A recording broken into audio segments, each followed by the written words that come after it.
Saudações, alunos! Hoje iremos continuar nosso conteúdo de inferência estatística.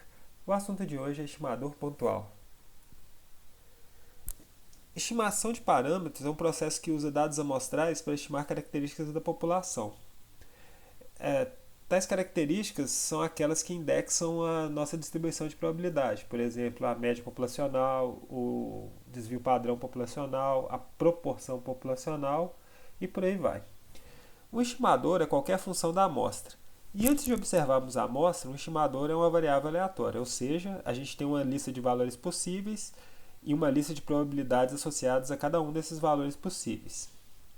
Uma estimativa é um valor observado do estimador, quer dizer, eu colhi uma amostra, vou ter os valores observados da amostra, vou jogar no estimador e vou obter um número. Esse número é conhecido como estimativa.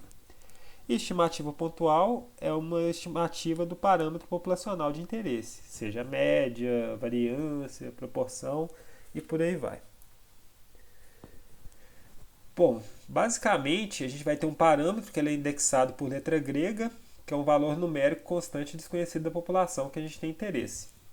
O estimador pontual, geralmente a gente tem letras especiais ou a gente indexa ele por um chapeuzinho, um acento circunflexo. Bom, a ideia geral por trás da estimação pontual é até simples. A gente tem um parâmetro de interesse que esse parâmetro indexa uma distribuição de probabilidade. Por exemplo, a normal ela tem a média populacional e a variância populacional que caracteriza a distribuição normal. Então, para calcular qualquer probabilidade na distribuição normal, precisa desses parâmetros. Então, a gente vai ter que encontrar um método para estimar, por exemplo, a média e a variância populacional para a distribuição normal. Bom, mas quais são os bons candidatos para estimador de média e de variância populacional? Bom, localizando melhor o problema, a gente tem uma amostra de tamanho n e a gente tem vários estimadores concorrentes, por exemplo, θ1 e θ2. Mas qual dos dois é o melhor? Como é que eu falo que um é melhor que o outro? Quais critérios usar? Melhor dizendo, a gente tem uma amostra aleatória da distribuição normal, indexado por uma média populacional e variância igual a 1. Então eu tenho como parâmetro desconhecido a média populacional e eu quero estimar a média populacional.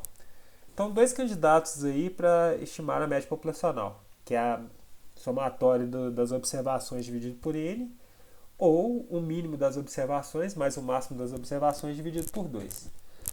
Qual dos dois eu vou usar para estimar a média? Posso usar os dois equivalentemente? Ou qual que é melhor? Então eu tenho que ter critérios para julgar qual dos dois estimadores é o melhor. Bom, de modo geral, um bom estimador ele deve ser não viciado, consistente e eficiente. Vamos descrever cada um desses critérios mais adiante. Primeiramente, vamos descrever o que é estimador não viciado. Estimador não viciado é aquele que a esperança do estimador é igual ao verdadeiro parâmetro populacional. Quer dizer, se fosse possível a gente selecionar todas as amostras de tamanho n sob as mesmas condições e para cada uma dessas amostras calcularmos o estimador θ-chapéu e no final tirarmos a média de todas essas estimativas θ-chapéu, teríamos exatamente o valor do parâmetro.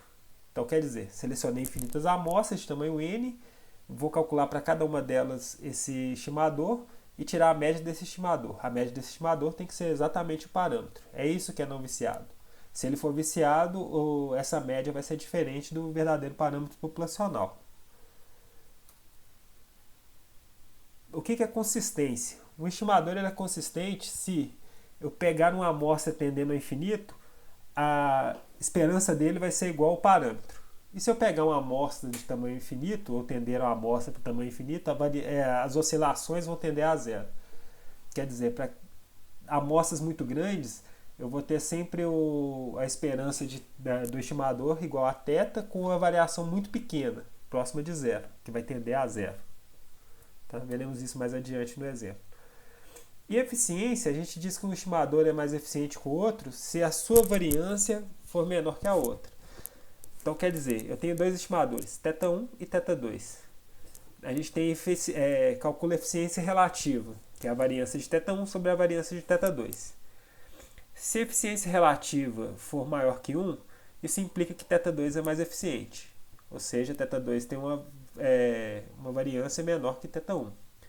Do contrário, se for menor que 1, isso significa que θ1 tem a variância menor. Então ele é mais eficiente. Então a eficiência relativa, a gente compara a variância dos estimadores. Aquele que tem a menor variância, ele é mais eficiente. Bom, vejamos isso com exemplo.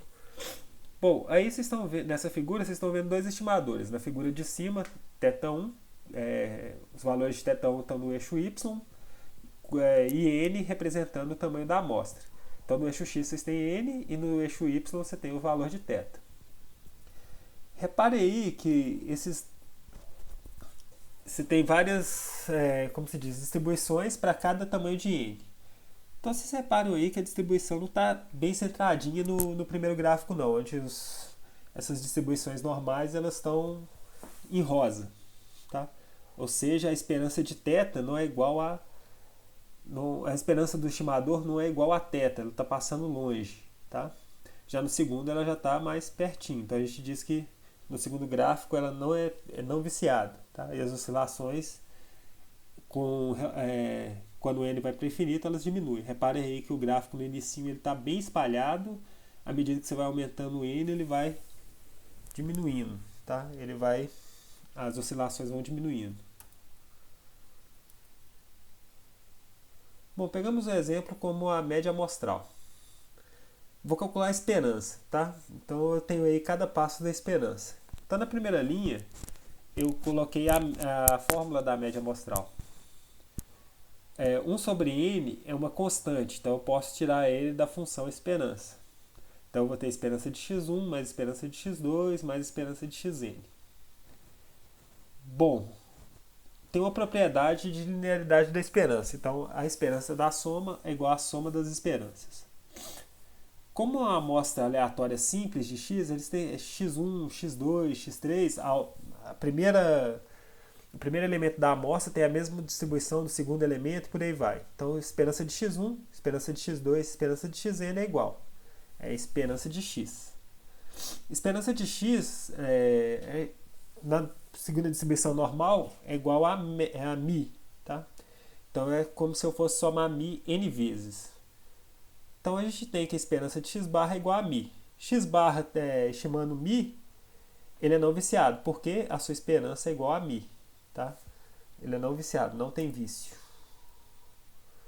Bom, a variância de x barra a gente calcula da mesma forma e o final a gente tem que a variância de x barra é igual a sigma ao quadrado dividido por n. Quando n vai para infinito, a variância de x barra vai para zero, porque o denominador é n. Então, se n vai para infinito, qualquer coisa dividido por n, quando n vai para infinito, vai para zero. Então, essas oscilações vão para zero.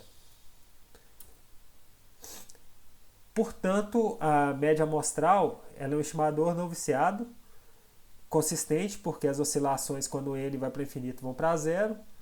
E eu não vou mostrar aqui, mas existe um teorema, inferência, dentre todos os estimadores para a média populacional, x barra é o que tem menor variância. Bom, aqui outros estimadores que têm suas propriedades. Mi, o estimador para mi, para a média populacional, é x barra. Ele é não viciado, as propriedades dele é não viciado e consistente. Para proporção, que no caso é o estimador de proporção, o número de casos favoráveis à característica dividido por ele. Ele também é não viciado e consistente. Um estimador para sigma ao quadrado é o somatório dos desvios ao quadrado com relação à média amostral dividido por n menos 1. E ele também não é viciado e consistente. Outro estimador para variância populacional é soma dos desvios ao quadrado dividido por n.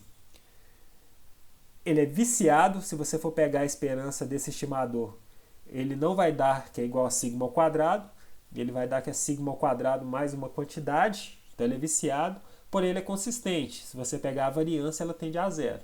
Por isso que o S ao quadrado é o melhor estimador, porque ele é não viciado e consistente, tá? O que significa isso? Que a esperança de S ao quadrado é igual a sigma ao quadrado, então ele não tem vício. E é isso aí, pessoal.